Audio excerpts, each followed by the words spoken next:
السنة مثل سفينة نوح، من ركبها نجا ومن تركها غرق.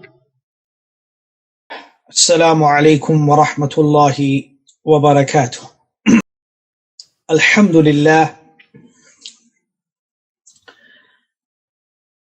لله الذي أرسل رسوله بالهدى ودين الحق ليظهره على الدين كله، وكفى بالله شهيدا، وأشهد أن لا إله إلا الله وحده لا شريك له، وأشهد أن محمدا عبده ورسوله صلى الله عليه وعلى آله وأصحابه أجمعين. أما بعد. As to what proceeds,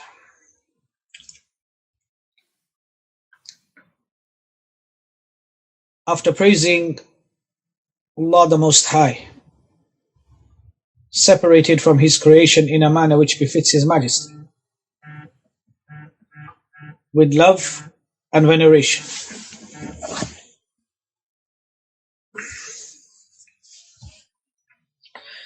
exclusive for Allah alone, and after sending salatu salam upon His final messenger, Muhammad ibn Abdullah al-Qurashi sallallahu alayhi wasallam, once again we meet for our weekly meeting to study the book Al-Usul ath-Thalathah, famously known as the three principles or the three fundamentals or the three foundations, illustrated by the Shaykh al-Islam of his time, Muhammad ibn Abdul Wahhab al-Najdi al-Tamimi rahimahullah ta'ala. Before we start to study the book, we agreed amongst ourselves that we would go through some important matters which we decided to call the madkhal or the preface, related to the adab, the etiquettes or the manners of a talib al-ilm, adabu talib al-ilm, and also with regards to its virtues, the fadl of talib al-ilm. Our yesterday's discussion was with regards to ma'alim al-ilm.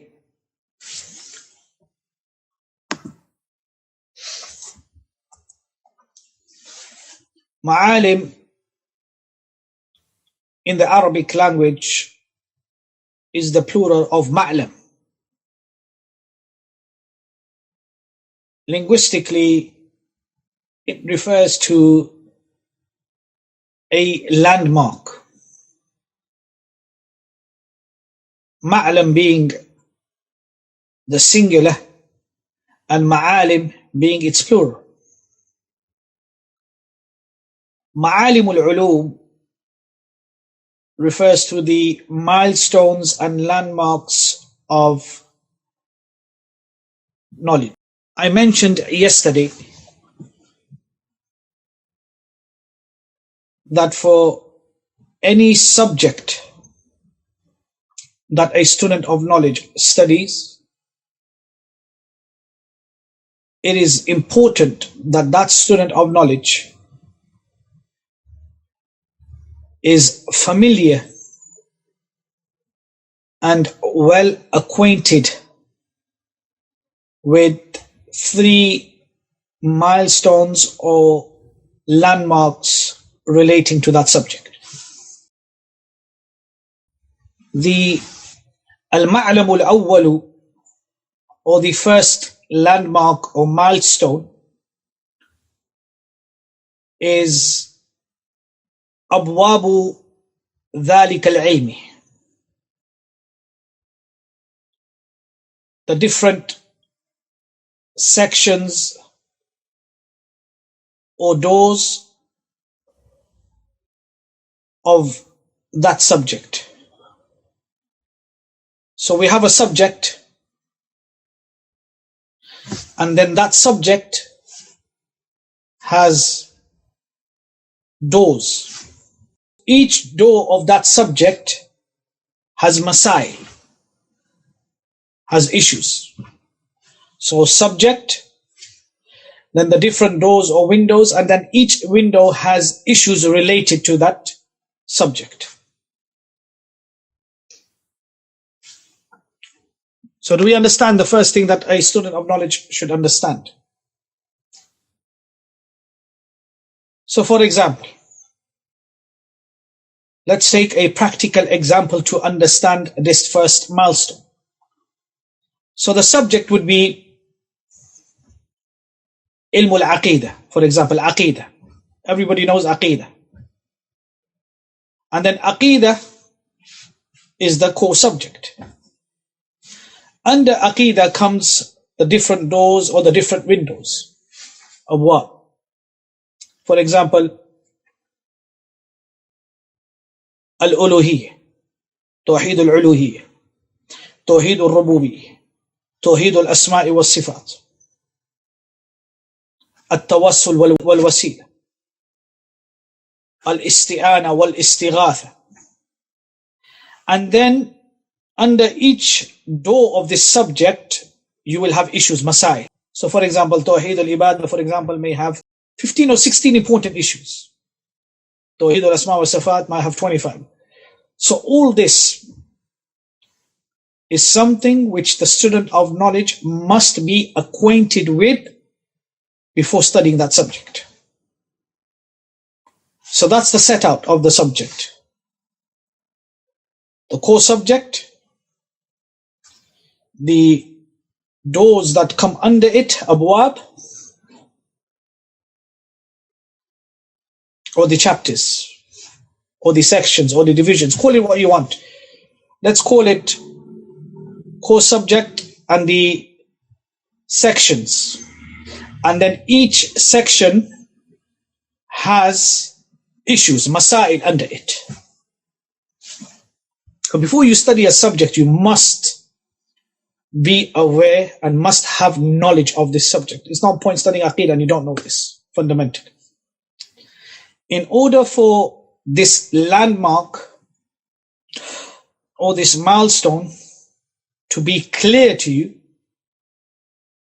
there are books which have been illustrated and written, which explain the methodology of studying the subject as well as its sections and divisions gradually. Kutubun manhajiyya mutadarrija.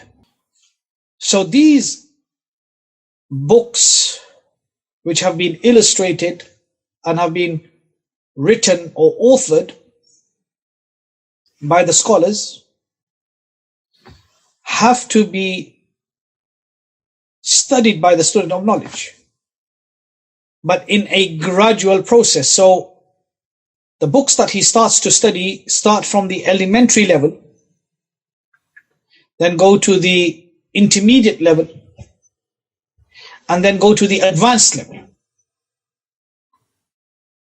And that's how the student studies these books. And he continues studying these books until he becomes familiar and acquainted with the subject that he is studying, to the level that he has a general overview of the subject and its sections or divisions and its important issues. That's the first thing. That's al-ma'lam al-awwal. So you can't start to study a subject. So now we need to know, where does al-Usul ath-Thalathah, al-Usul ath-Thalathah I mentioned yesterday, is in relation to which subject? Does anybody know? Aqeedah. So it's within Aqeedah, it either comes under a section, or it either comes under the masail of a particular section. So it's a section within itself, or it's a masail related to a section. Naam. So somebody is saying that it comes under Tawheed al-Ibadah. طيب. So if Tawheed al-Ibadah is now the bab or the section, and then the masail or the issues that are discussed are how many under this section? 3. So the first issue is with regards to Man Rabbuk. The second is Ma Dinuk, and the third is Man Nabiyuk.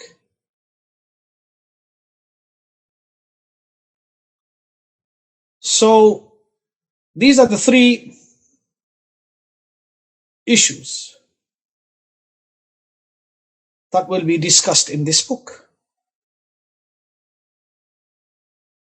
etc. So this is the outline of how we look at things. Al-Ma'lam al-Thani, or the second landmark or milestone that a student of knowledge must know, is the subject which is currently being studied. What is the subject that is currently being studied? Our subject, Al-Usul ath-Thalatha, Aqeedah. Kutubuhu al-Usul, the foundational books of that subject.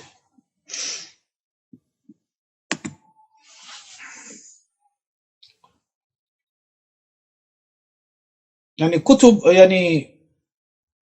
كتب العصول, the foundational books upon which scholars such as Shaykh al-Islam Muhammad ibn al-Wahhab rahimahullah ta'ala and others after him and before him extrapolate the issues that they have mentioned in their own illustrations.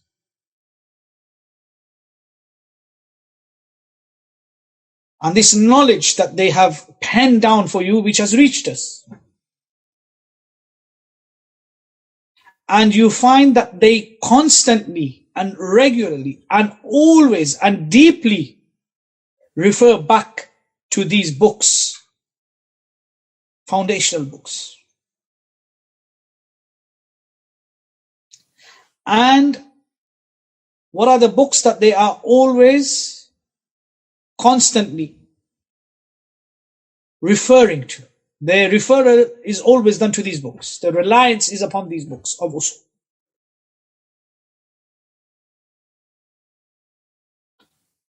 So this is the second thing which you need to know. So now I want to ask you, what are the fundamental books? What are the Kutub al-Usul which Shaykh al-Islam Muhammad ibn al-Wahhab rahimahullah ta'ala has relied upon when it comes to al-Usul ath-Thalathah? So if the book of that scholar, who is from the Salaf, from the time of the Sahaba Ridwanullahi alayhim and the Tabi'een, then that which they illustrated is considered to be from the Kutub al-Usul. For example, al-Sunnah wa I'tiqad al-Din, known as Aqeedah al-Raziyayn of al-Imam ibn Abi Hatim al-Razi. This is from the Kutub al-Usul, because this Aqeedah that they penned down was read and mentioned to the greatest scholars of the Quran and the Sunnah. And they affirmed it. They attested to it. Do we understand?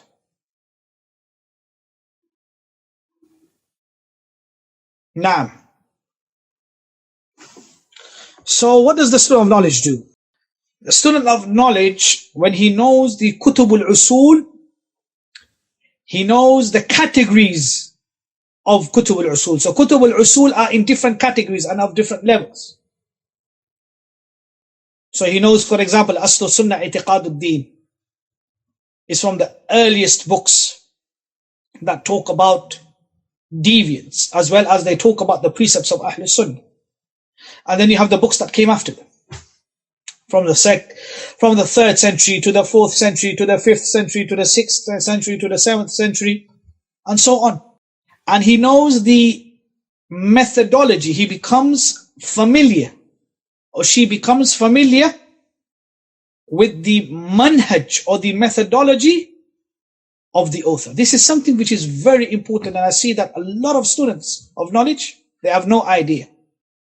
You need to study a text or a book by knowing the methodology or the intent of the author. Why did the author mention this before he mentioned this? And what is the reason of mentioning this? And what is his methodology? So for example, somebody mentioned just now the methodology of Shaykh al-Islam Muhammad ibn al-Wahha rahimahullah ta'ala in Kitab al-Tawheed. One thing we know about al-Usul ath-Thalathah is that the book is in the form of questions and answers. Yes? The whole book. So the whole book is in the form of questions and answers. So that's the first thing you know. The difference between Thalathatul Usul and Al-Usul ath-Thalathah is that Al-Usul ath-Thalathah is in the form of questions and answers, whereas Thalathatul Usul is not. That's one difference. So when you've done a constructive study of the methodology of Shaykh al-Islam, you will easily be able to note the difference between the methodology of Shaykh al-Islam for Thalathatul Usul and Al-Usul ath-Thalathah. And if they were two single books, as some claim, then the methodology would be exactly the different. Yes or no? It would just be a summary. Either they are the two identical books, or either one is an abridgment of the other. All these questions that need to be answered. Which was written first and which was written later? Did he first write a detailed edition and then decided to summarize, or did he first decide to write a summarized and then decide to write a detail? Yes or no? This we can know by referring back to the manuscript and the date of the manuscript that we find. And then finding out when he wrote Thalathatul Usul and looking at the dates. That's when we can determine which was written later or early. So going back to this second, knowing the manhaj of the scholar. Then what does the student do? He organizes his reading by having an action plan and by having a strategical plan. After he has successfully passed and completed the stage or the phase of having foundational knowledge of that subject. This all happens afterwards. Meaning that he starts to organize and read all the other books and has a detailed strategical plan of how he's going to read and advance and dive deep into that subject after he has studied and after he has completed successfully the fundamental stage or phase of that subject. The third landmark is the subject which you are studying. You've got to know who are the imams of that subject and who are the renowned scholars of that subject. That's the most important thing. Do we understand? So the most important thing is, first of all, you need to know the books. Now you need to know who is considered to be an imam when it comes to Tawheed al-Asma'i wa Sifat. Who is considered to be from the renowned scholars of Tawheed al-Asma'i wa Sifat, from the Salaf to the Khalaf. You need to know this. So for each subject that you study, you need to know who are the giants of that subject. And how do you know this? You find that the people of knowledge testify and bear witness to them being imams of that subject. The people of knowledge testify that they are the most firmly grounded people when it comes to this subject. So then you need to know, as a student of knowledge, you need to know the different categories of these scholars. And you need to know the different levels and the different status of these scholars. Categories, levels, and status. So for example, the category of the Salaf, the category of the Khalaf, the category of after 5th century to 8th century. Then from the category of the Salaf, Imam Ahmad is the Imam without any dispute when it comes to Asma wa Sifat. Imam Ibn Khuzaymah. Then from after the 5th century, Ibn Taymiyyah is considered to be an Imam in Asma wa Sifat. And the student of knowledge, he reads with regards to the biographies. And he reads with regards to the methodology and the path of seeking knowledge. And he knows everything about them.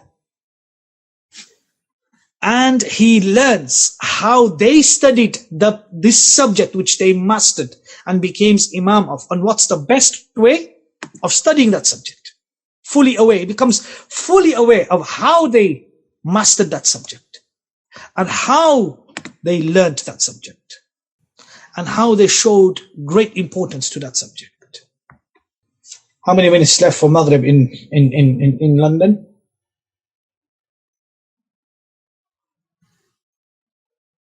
9 minutes. Any questions?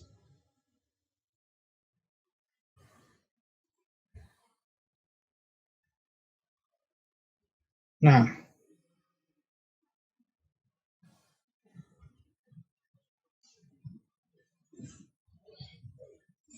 طيب. What Sharh is good for Aqeedah? بإذن الله تعالى. طيب. Let's just take one question at a time. So the first question that's been asked is by Bint Muhammad. What Sharh is good for Aqeedah al-Raziyayn? There's 2 Sharhs which I recommend. One is the Sharh of Shaykh Zayd al-Madkhali, and the other Sharh is of the Sharh of Shaykh Rabi ibn Hadi al-Madkhali. Now, Shaykh, you are about to mention something your Shaykh said when you mentioned about not writing like 100 pages for assignment. Do you remember now?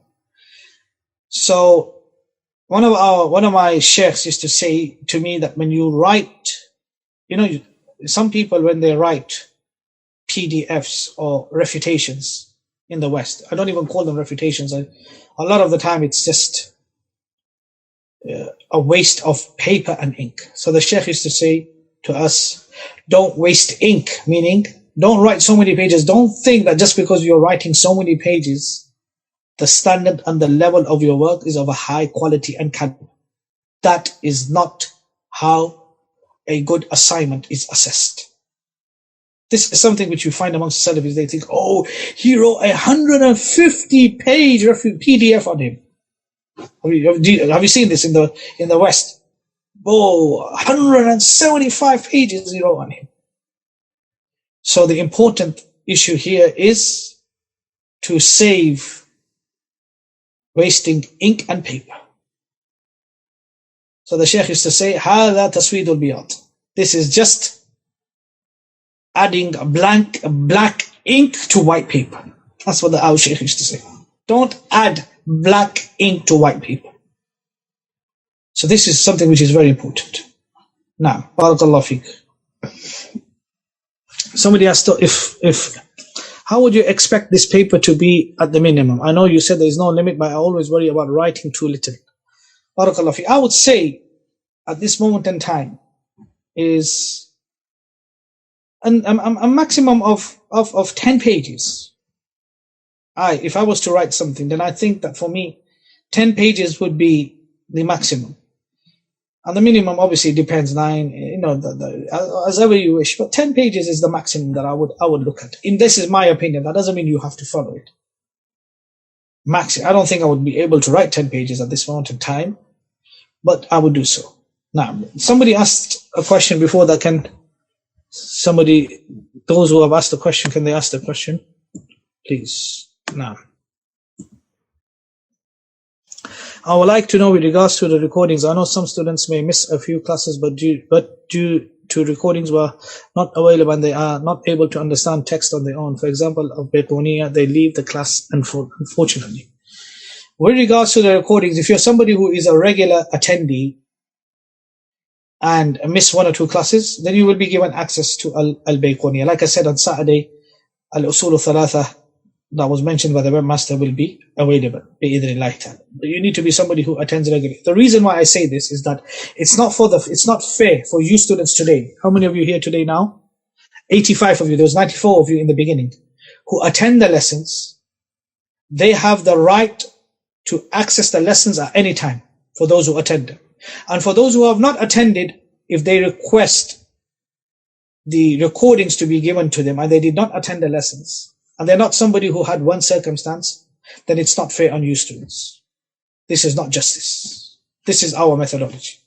If you're somebody who attends but has a genuine reason that may not be able to attend, we have circumstances, then don't worry about that. The webmaster he has all the attendance of who is attending and who is not attending. Alhamdulillah. So in that way, somebody may need to travel, somebody may need to see to their needs. A polite way of doing this is that if you're on the student portal and you're not able to attend, send a message. This is the etiquette of a student of knowledge. You can't attend. I'm not going to be able to attend today because I have an unforeseen circumstance, and that will be noted. Now, so do something like this. Just like those students who leave should take permission before they leave. In the very same way, if you're not able to attend, you should notify your teacher or the student portal that don't worry about not notifying me, but the student portal. He should know. The webmaster is the most important thing for you at this moment in time. He's the one that's going to make that decision, not me. I mean, with regards to my own self and my son, then if he wants access, he has to register on the student portal. And this is my son as well. The rules are for everybody, including my wife. If she was to attend and she wants, she has to attend, she has to register, and then she will be given access. Rules are for everybody, equally. Now, is that clear? Somebody else is asking this question. The webmaster has just sent a message saying, we will add on most lessons this weekend of Al-Usul ath-Thalathah. Now, you can send a message to the webmaster. Now, Abu Naima is our webmaster, so you can send a message to him. Now, bi'idhnillah ta'ala. Now, the next, can somebody just type one question? When will the next al-Bayquniya lesson be? Tuesday, bi'idhnillah ta'ala. The next al-Bayquniya lesson will be on Tuesday. We will finish what we have studied. Nobody write any more messages. Let me read this question. Shaykh, but can the Salaf's method of learning apply to all? These questions are asking which is related to the methods of studying, which we discussed is upon the person. But then because you said we can become exactly like them, so what about this then? So you have to understand and reconcile. Statements are made generally that you emulate the Salaf to the best of your ability and that which is appropriate for you and applicable to you in your condition. Do you understand the person who asked this question? So some things may not be feasible for you due to your circumstance and due to your career and due to your obligations. And some will be. For sisters who can message, you can message Isa, my wife, and she will and the admin team, and then they will inshallah bi'idhnillahi ta'ala assist you. Is that clear for the one who answered this question? Sheikh, do we need to give attendance on student portal? No, I don't think you need to give attendance on student portal from this moment from what I understand. But bi'idhnillahi ta'ala, the attendance is being monitored from what I understand now. Like I said, within the next 2 months, we're going to completely move away from the WhatsApp groups and everything will be on the student portal. If you're not registered and if you're not somebody who is familiar with the student portal, then you're going to have problems attending the lessons. So it's best that you become familiar and you start using the student portal. A lot of work has been put into it, so use it. Please use it and utilize it and benefit from it. No, you don't give your attendance to your WhatsApp groups. Here, your attendance today has been noted. But I'm saying in the near future, the links that you get to the lessons on WhatsApp groups will be stopped. The link will be put on the student portal. So if you are registered on the student portal, you won't have the link to come and join the lesson. Now, can somebody put up the student portal app here, please? So alhamdulillah, we will stop here for today. The assignment is clear. 1 month from today. And everybody needs to write about the manhaj of Shaykh al-Islam Muhammad al-Wahhab rahimahullah ta'ala in his book Al-Usul ath-Thalathah as though you see it. I've given you many ideas. Yes? How many ayats have been mentioned? What ayats have been mentioned? How many hadith have been mentioned? And from which books? So for example, you might see that Muhammad al-Wahhab rahimahullah ta'ala, for example, he quotes a lot from Sahih Muslim. So you might want to investigate, why is he always quoting from Sahih Muslim? Is there a reason? Or he quotes a lot from Bukhari, or he quotes a lot from Sunan Abi Dawud. Or he only restricted, the Usool Ath-Thalathah is only restricted to the 6 books of hadith, famous books of, but there's Musnad Ahmad as well. All these little things that you see, which are worth writing and mentioning, which will help you understand the methodology of Shaykh al-Islam Muhammad al-Wahhab rahimahullah ta'ala. I ask Allah subhanahu wa ta'ala to grant you all success, to make you strong students of knowledge, and that the West benefits from you students in the near future. That Allah from amongst you rises scholars of the Sunnah, female and male scholars of the Sunnah from the West, and that the deen of Allah subhanahu wa ta'ala is preserved through your efforts. And that Allah subhanahu wa ta'ala forgives our sins and elevates our status and makes us sincere students of knowledge, not to obtain any fame or popularity or any worldly gain, but just to please Him and to remove the ignorance within ourselves. Innahu sami'un mujibud du'a. Allah subhanahu wa ta'ala protect you all, and we'll meet next week bi'idhnillahi ta'ala on Tuesday, if we are alive and if Allah subhanahu wa ta'ala wills. Assalamu alaikum wa rahmatullahi wa barakatuh.